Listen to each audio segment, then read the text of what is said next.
আসসালামু আলাইকুম, সবাই কেমন আছেন? সুস্বাদু খুব দারুণ মজাদার একটি রেসিপি নিয়ে আসলাম। শেয়ার না করে পারলাম না, এতটাই স্বাদ এই ভর্তাটা।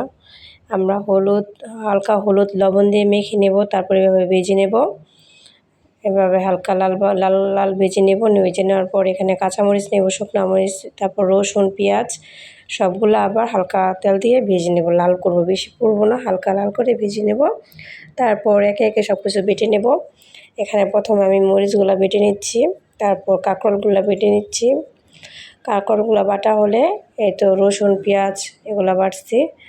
যদি ধনেপাতা থাকে সাথে ধনেপাতা অ্যাড করতে পারবেন, সেটা আরও ফ্লেভারটা ভালো হবে।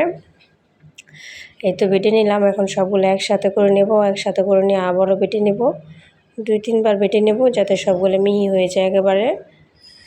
এই ভর্তাটা খালি আপনারা বানিয়ে দেখুন সেমভাবে, কতটা মজা। অবশ্যই শুকনো মরিচ, কাঁচামরিচ দুটোটাই দিতে হবে, তাহলে স্বাদ দ্বিগুণ বেড়ে যাবে।